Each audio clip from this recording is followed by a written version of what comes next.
রাজ্য জুড়ে চলা ট্যাব দুর্নীতি নিয়ে এবার ডিআই অফিস অভিযান নিখিলবঙ্গ শিক্ষক সমিতি নদিয়া শাখার।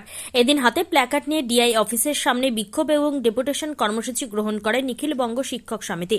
তাদের দাবি, তরুণের স্বপ্ন প্রকল্পের দুর্নীতির সঠিক তদন্ত, এই ট্যাব কেলেঙ্কারিতে যে সমস্ত বিদ্যালয়ের প্রধান শিক্ষকের নামে এফআইআর করা হয়েছে তার প্রত্যাহার, স্বচ্ছতার সাথে শূন্য পদে নিয়োগ এবং প্রশাসনিক বদলি নীতি রোধ, রোস্টার সংক্রান্ত সমস্যা সমাধান, জেলায় আয়কর সংক্রান্ত সমস্যা সমাধান সহ একাধিক দাবি। আন্দোলনকারীদের বক্তব্য, এই ডেপুটেশন দেওয়ার পরও যদি সরকার পদক্ষেপ না নেয় তাহলে আগামীতে আরো বড় আন্দোলন হবে।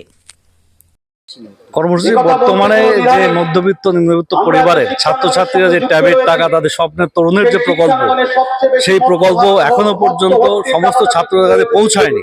সেই টাকা হ্যাকারদের কাছে এবং সরকার পোষিত যে দুর্নীতি কেন্দ্র, সেই সমস্ত জায়গায় টাকাগুলো গেছে। আমরা চাই প্রত্যেকটা আপাতত এখনো 30,000 ছাত্রের টাকা, 3,000 ছাত্রছাত্রীর টাকা এখন ট্যাবের টাকা ঢোকেনি।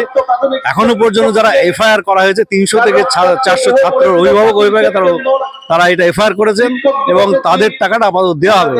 এবং অযথা ট্যাবের টাকা নিয়ে প্রধান শিক্ষকদের উপর এফআইআর করা হচ্ছে, কিন্তু এইটা সমস্ত রাজ্যব্যাপী হয়েছে। এটা দোষটা কোনো প্রধান শিক্ষকের না, এই দোষটা আমরা মনে করি এই যে সিস্টেম, যে পোর্টাল, এটা একটা দুর্বল পোর্টাল। যে পোর্টালে সহজে হেডমাস্টাররা সাবমিশন করার সময় সেই পোর্টালটাকে তাদের হ্যাকারদের হাতে চলে যাচ্ছে। তারা ব্যাংকের ডিটেলস তাদের হাতে নিয়ে তারা এই প্রক্রিয়াটা করছে এবং ছাত্রদের যে টাকা তাদের হ্যাকারদের হাতে টাকা অ্যাকাউন্টে জমা হচ্ছে। তার প্রতিবাদে আমাদের ডিআই অফিসে আজকে ডেপুটেশন, যে এটার পূর্ণাঙ্গ তদন্ত এবং যে সমস্ত ছাত্রছাত্রীরা ট্যাবের টাকা এখনো পায়নি অবিলম্বে তাদের ট্যাবের টাকা দিতে হবে এবং যে সমস্ত প্রধান শিক্ষকের উপরে এফআইআর করা হয়েছে অবিলম্বে তাদের সেই এফআইআরটা প্রত্যাহার করতে হবে।